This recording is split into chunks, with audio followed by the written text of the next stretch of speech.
Imagine standing on Vienna's shattered walls watching 150,000 enemy warriors camped in a crescent, stretching 25 kilometers around your dying city, while your garrison of 11,000 defenders has been reduced to eating leather and rats after 59 days of siege, knowing that Turkish sappers are tunneling beneath your feet, preparing to explode the last intact bastions.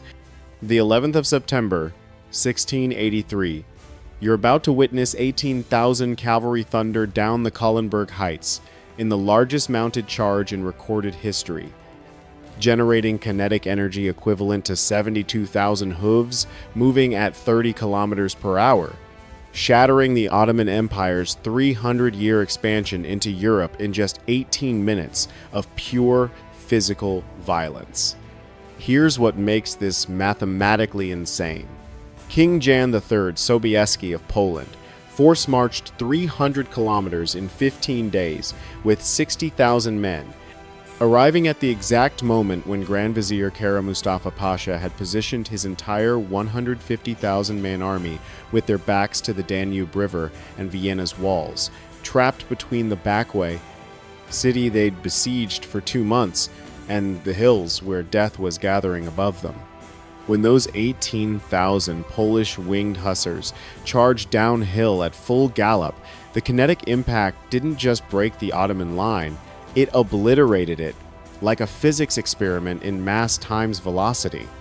By sunset, approximately 20,000 Ottoman soldiers lay dead on the field, 5,000 had drowned in the Danube trying to escape, and Kara Mustafa's magnificent silk command tent, containing 300,000 gold ducats, stood abandoned. Christian casualties. 400 cavalry deaths, despite leading the most devastating charge in military history. The 45-to-1 casualty ratio defied every principle of medieval warfare and ended Islamic expansion into Europe permanently.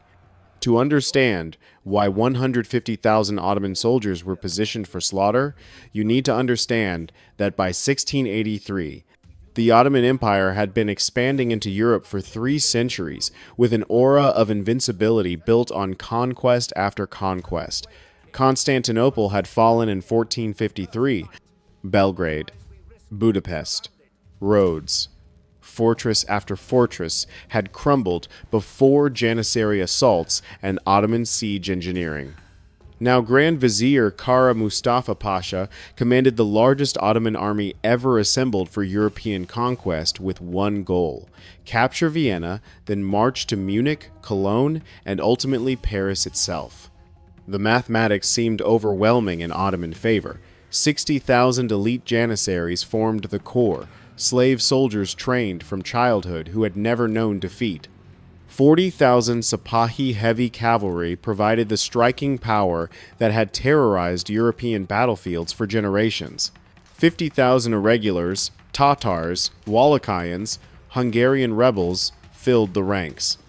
Against this Islamic avalanche stood Count Ernst Rudiger von Starhemberg, with 11,000 exhausted defenders trapped behind crumbling stone walls. The siege began at dawn on the 14th of July, 1683, with the thunder of 130 Ottoman cannons unleashing hell upon Vienna's ancient walls. 24-pound iron balls smashed into the Labelle and Berg bastions. Within hours, chunks of masonry tumbled into the moats, while Turkish engineers measured angles for their devastating mining operations. By the 3rd week of July, the Ottoman siege machine demonstrated why it had conquered half of Europe through underground warfare. Turkish sappers, veterans of Belgrade and Budapest, began their subterranean assault, digging approach trenches that zigzagged toward Vienna's walls, each section protected by gabions stuffed with earth and stone. Behind these earthworks, Janissary marksmen with long-barreled muskets picked off any defender who showed his head above the ramparts. Count Starhemberg's men learned to move only at night, crawling along the battlements like shadows. The real terror came from beneath. Ottoman Mining Corps, Bieno, recruited from the silver mines of Anatolia, tunneled through Vienna's clay subsoil with precision that terrified the defenders. Each underground gallery advanced 20 meters per week toward the foundation stones of the bastions. Starhemberg's counterminers worked frantically to intercept these tunnels, fighting desperate subterranean battles in chambers barely wide enough for a sword thrust, where men died in darkness, never seeing their killers. The sound of Turkish pickaxes grew louder each day, a constant reminder that death was digging toward them through the earth. Here's what the Imperial War Council records don't tell you about August 1683. Vienna's defenders weren't just fighting an army, they were fighting time itself through starvation that turned humans into walking skeletons. The city's grain stores, calculated to feed 50,000 civilians and soldiers for 6 months, dwindled to 3 weeks' supply by mid-August. Horses died first, their carcasses dragged to mass graves beyond the cathedral. Then came the dogs, the cats, finally the rats that infested the cellars.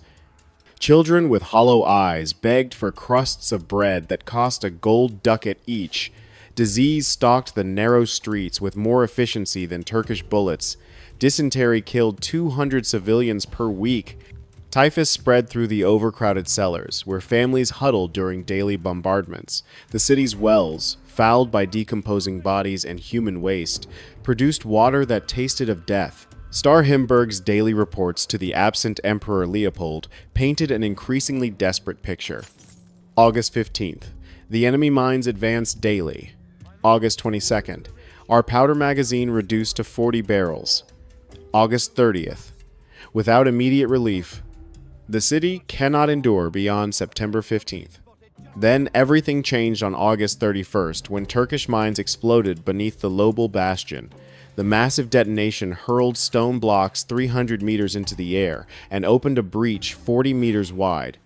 Smoke and dust obscured the morning sun as 5,000 janissaries surged forward with scaling ladders and curved sabers. For 6 hours, desperate hand-to-hand combat raged in the rubble-filled gap. Starhemberg himself led the counterattack, his sword cutting down 3 Janissary officers before Austrian reinforcements sealed the breach with their bodies, literally piling corpses to create a wall of flesh that stopped the Ottoman advance. Ottoman confidence grew with each passing day as September brought clear skies perfect for the final assault. By September 8th, Ottoman trenches reached within 50 meters of Vienna's inner walls.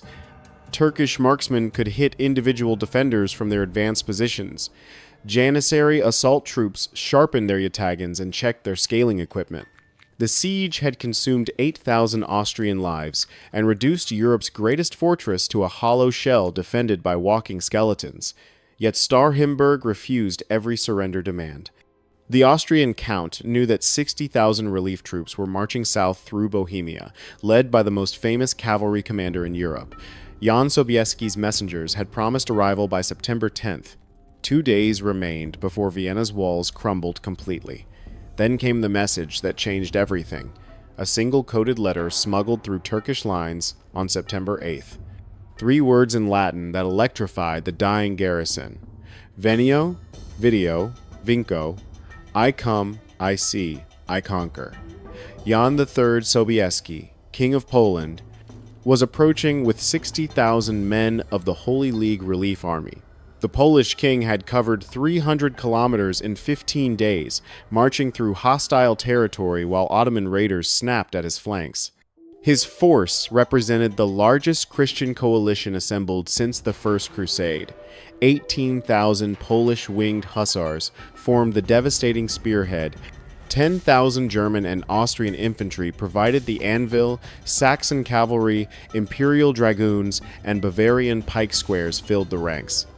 Sobieski's army crested the Kahlenberg Heights on September 11th.